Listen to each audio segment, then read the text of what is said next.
नमस्कार।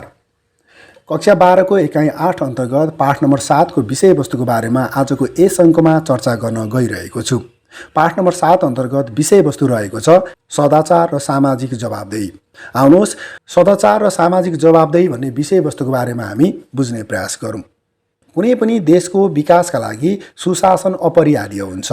सुशासनका लागि कानुनी शासन, सदाचार, कार्यप्रवृत्ति, पारदर्शिता, जिम्मेवार राज्य संयन्त्र, नागरिक सचेतना आदिको भूमिका महत्त्वपूर्ण हुने गर्दछ। यस पाठमा हामी यिनै विषयवस्तुहरूको बारेमा बुझ्ने प्रयास गर्दछौँ अथवा सदाचार र सामाजिक जवाबदेहिता भन्नाले के हो भन्ने विषयवस्तुको बारेमा बुझ्ने प्रयास गर्दछौँ। साधारणतया सदाचार भन्नाले अनुशासित भएर कुनै पनि कार्य सम्पादन गर्ने कार्यलाई सदाचार भनिन्छ। आफ्नो दायराभित्र रहेर अनुशासित भएर भ्रष्टाचार नगरिकन कुनै पनि कार्यको पारदर्शी तरिकाले काम सम्पादन गर्ने कार्यलाई सदाचार भनिन्छ। भने सामाजिक जवाबदेहिता भन्नाले कुनै पनि नागरिकले, कुनै पनि सार्वजनिक काम गर्ने व्यक्तिले नागरिकलाई आफूले गरेको कामको सही ढङ्गले जवाब दिन सक्ने अवस्थालाई सामाजिक जवाबदेहिता भनिन्छ। सार्वजनिक निकायमा बसेका अथवा सार्वजनिक पद धारण गरेका व्यक्तिहरूले जनताको काम गर्दाखेरि पारदर्शी तरिकाले जनतालाई उत्तर दिन सक्ने अवस्थालाई सामाजिक जवाबदेहिता भन्ने गरिन्छ। आउनुहोस् यिनै विषयवस्तुको बारेमा हामी बुझ्ने प्रयास गरौँ। सबैभन्दा पहिला सदाचारको विषयमा बुझ्ने प्रयास गरौँ। कुनै पनि व्यक्तिले आफ्नो दैनिक गतिविधि तथा क्रियाकलाप सञ्चालन गर्दा अवलम्बन गर्ने मूल्य, मान्यता, नैतिकताको समष्टिगत रूप नै आचरण हो। यसले के ठिक हो र के बेठिक हो र के गर्नुपर्छ र के गर्नु हुँदैन भन्ने कुरालाई निर्देशन गर्दछ। आचरण असल वा खराब दुवै हुन सक्छ। खराब आचरणलाई दुराचार भनिन्छ। दुराचार सदैव अमान्य र अस्वीकार्य हुने गर्दछ। यसले सामाजिक सम्बन्ध र सहयोग सहकार्यमा समस्या सिर्जना गर्दछ। त्यसैले हरेक व्यक्तिले आफूलाई असल आचरणतर्फ ढाल्नु पर्दछ। असल आचरणलाई सदाचार भनिन्छ। सदाचारको अर्थ राम्रो आचरण वा सद्व्यवहार हो। सदाचारले परिवार, समाज, राष्ट्र र विश्व परिवेशमा शान्ति, सहकार्य, विकास र सुशासनको वातावरण सिर्जना गर्दछ। सदाचार नैतिकतासँग जोडिएको विषय हो। नैतिकता व्यक्तिको भावना र अन्तर्मनसँग जोडिएको हुन्छ, जुन व्यवहारद्वारा प्रदर्शित हुने गर्दछ। व्यक्तिहरू दुराचारी भए भने दुराचार, भ्रष्टाचार, घुसखोरी, ढिलासुस्ती र कुशासनको स्थिति हुने गर्दछ। गृह मन्त्रालयले आफ्नो मन्त्रालय अन्तर्गतका कर्मचारीहरूको सदाचार संहिता तयार पारी लागू गरेको छ। अन्य मन्त्रालय र सङ्घ संस्था, प्रदेश स्तरका कार्यालयहरू, स्थानीय तहहरूले पनि यस्ता सदाचार संहिता वा आचार संहिताहरू कार्यान्वयनमा ल्याएका हुन्छन्।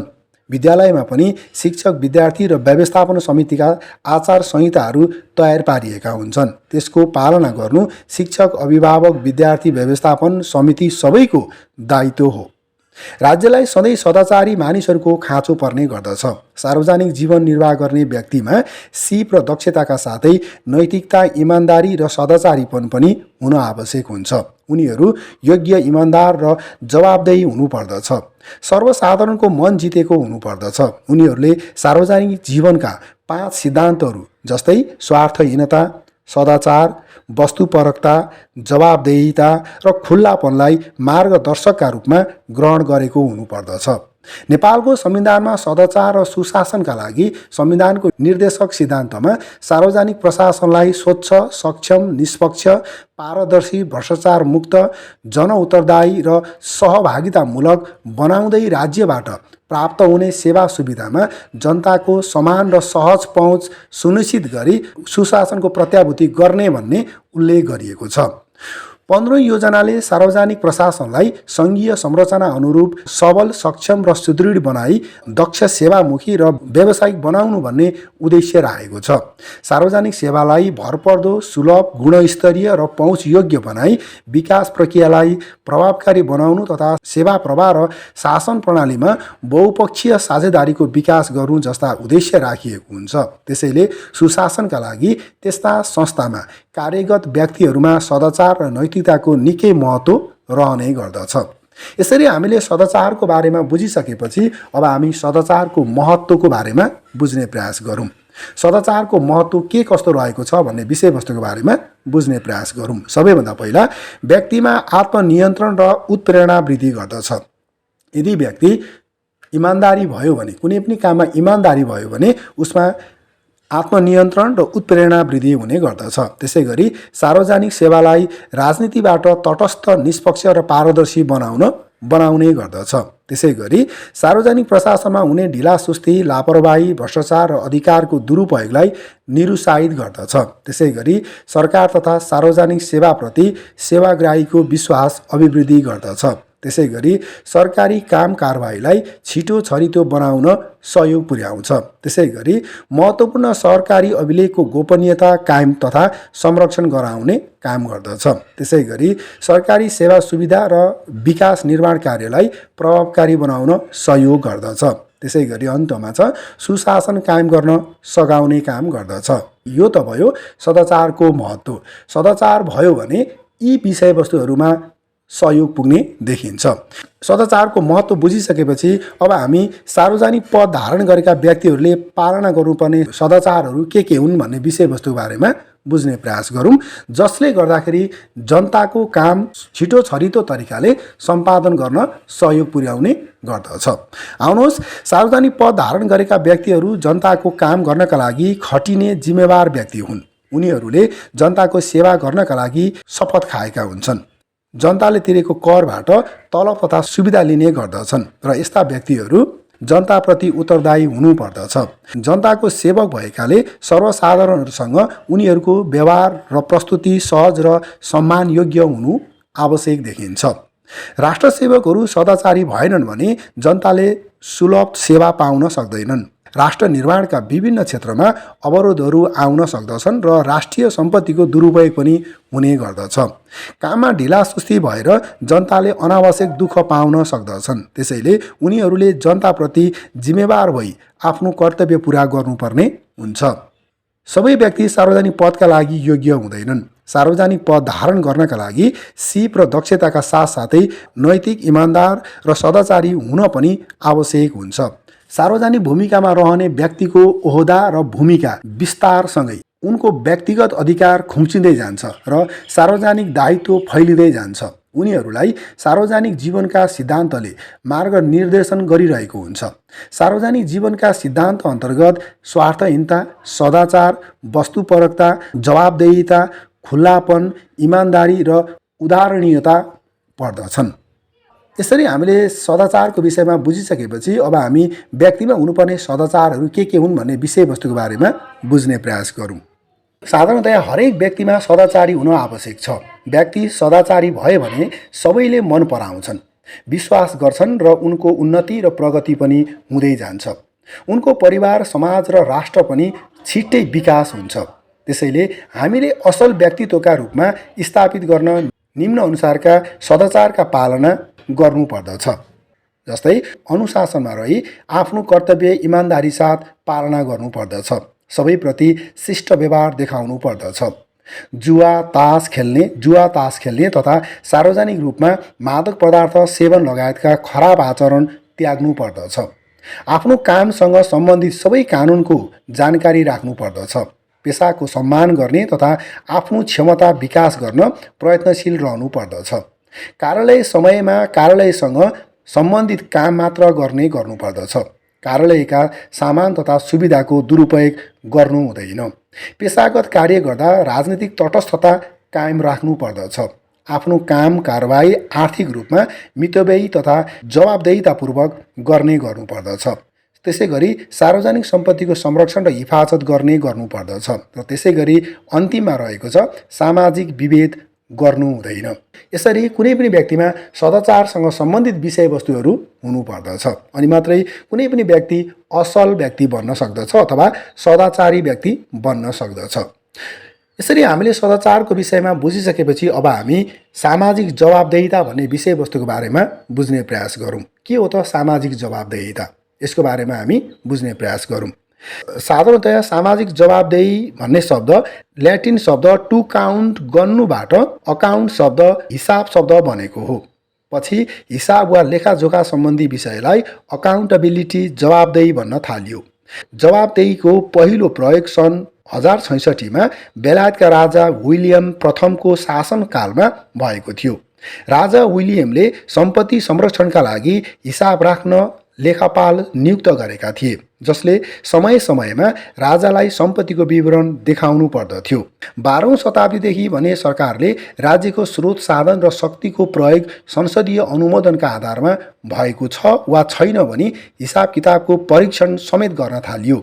यसरी आर्थिक हिसाब किताबको वैधताबाट सुरु भएको जवाबदेही शब्दको प्रयोग आर्थिक प्रशासन र वित्तीय जवाबदेहितामा मात्र सीमित रहेन। पछिल्लो दिनमा यसलाई सार्वजनिक संस्था र त्यहाँ कार्यरत अधिकारीहरूको कार्य सम्पादन, नतिजा, नैतिक आचरण, सदाचार र आत्मिक आयामबाट समेत हेर्न थालिएको पाइन्छ।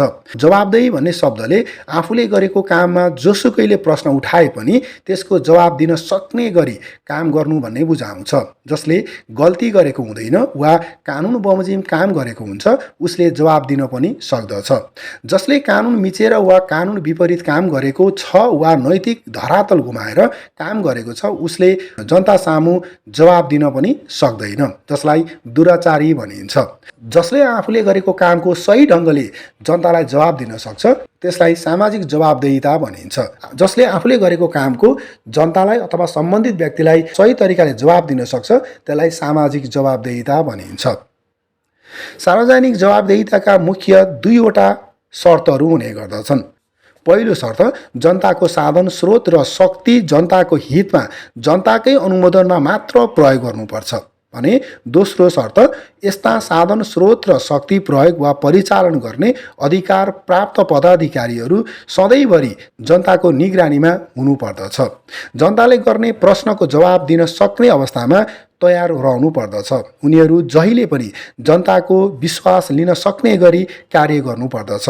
उनीहरूले राज्यको सम्पत्ति चलाइरहेका हुन्छन्। यस्तो सम्पत्तिको स्रोत मुख्यतः जनताले तिरेको कर हो। यसरी अरूको साधन सङ्कलन गरी अरूकै लागि र खर्च गर्नेहरूको कामको परीक्षण गर्नुपर्दछ।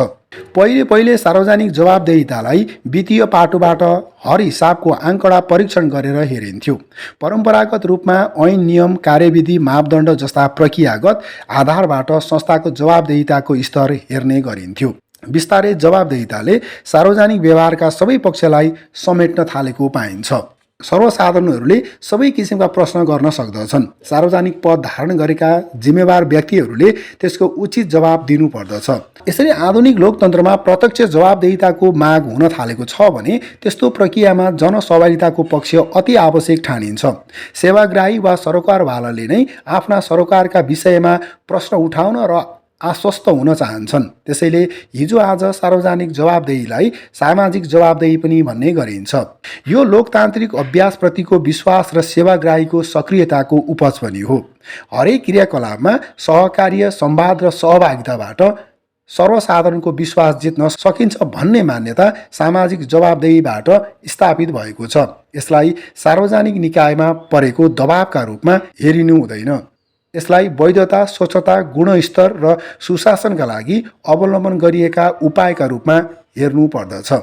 यसरी हामीले सामाजिक जवाबदेहिताका बारेमा बुझिसकेपछि अब हामी राष्ट्रसेवक कर्मचारीले पालना गर्नुपर्ने सदाचारका शर्तहरू के हुन् यसको बारेमा बुझ्ने प्रयास गरौँ।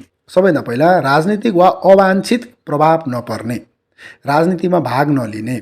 सार्वजनिक पद धारण गरेका कुनै पनि व्यक्तिले कुनै पनि राजनीतिमा भाग लिनु हुँदैन। त्यसै गरी राजनीतिक पदका लागि हुने निर्वाचनमा भाग लिन वा कसैको निमित्त मत माग्न वा कुनै प्रकारको प्रभाव नपार्ने, तर मतदाताका रूपमा मतदानमा भाग भने लिने। त्यसै गरी नेपाल सरकारको स्वीकृति बिना दान, उपहार, चन्दा, सापटी नलिने। त्यसै गरी नेपाल सरकारको पूर्व स्वीकृति नलिई कुनै प्रकारको कम्पनीको स्थापना, सञ्चालन तथा व्यापार व्यवसाय नगर्ने। त्यसै गरी तोकिएको ढाँचामा निर्धारित समयमा सम्पत्ति विवरण पेश गर्ने। त्यसै गरी कार्यालयमा तोकिए बमोजिम परिचय पत्र तथा पोसाक लगाउने। त्यसै गरी खटाइएको कार्यालय वा स्थानमा गई काम गर्ने। त्यसै गरी सरुवा वा अवकाश हुँदा कानुन बमोजिम बुझ्ने र बुझाउने गर्ने। त्यसै गरी तोकिएको समयमा नियमित रूपले कार्यालयमा हाजिर हुने। बिदा स्वीकृत गराएर मात्रै बिदा बस्ने। त्यसै गरी सेवाग्राहीप्रति मर्यादित व्यवहार देखाउने। त्यसै गरी आफूमाथिका कर्मचारीप्रति आदर र आफूमुनिका कर्मचारीप्रति उचित व्यवहार देखाउनु पर्दछ। त्यसै गरी अन्त्यमा छ सर्वसाधारण जनताप्रति शिष्ट व्यवहार गर्ने। यसरी राष्ट्र सेवक कर्मचारीहरूले पालन गर्नुपर्ने सदाचारका शर्तहरूको बारेमा हामीले बुझिसकेपछि हामीले यो पाठमा सदाचार र सामाजिक जवाबदेहिता भन्ने विषयवस्तुको बारेमा व्याख्या गर्यौँ। सबैभन्दा पहिला सदाचार भनेको के हो, त्यसपछि सदाचारको महत्त्व के हो, त्यसपछि सार्वजनिक पद धारण गरेका व्यक्तिले पालन गर्नुपर्ने सदाचारका पाठहरू के हुन्, व्यक्तिमा हुनुपर्ने सदाचारहरू के हुन्। त्यसै गरी हामीले अन्तिममा कुनै पनि राष्ट्र सेवक कर्मचारीहरूले पालना गर्नुपर्ने सदाचारका शर्तहरूको बारेमा पनि चर्चा गर्यौँ। यति भन्दै आजको यस विषयवस्तुको बारेमा गर्नुपर्ने चर्चा सकिएको छ। आगामी अङ्कमा अरू विषयवस्तुको बारेमा जानकारी लिनका लागि तपाईँहरूले हाम्रो यस च्यानललाई लाइक र सब्सक्राइब गर्नुपर्ने हुन्छ र छेउमा रहेको बेल आइकनलाई पनि क्लिक गर्नुपर्ने हुन्छ। यति गर्नुभयो भने आगामी अङ्कमा अरू विषयवस्तुहरूको बारेमा गरिएको चर्चा सबैभन्दा पहिला तपाईँले प्राप्त गर्नुहुनेछ भन्दै आजको यस अङ्कबाट बिदा हुन चाहन्छु। हवस् त, धन्यवाद।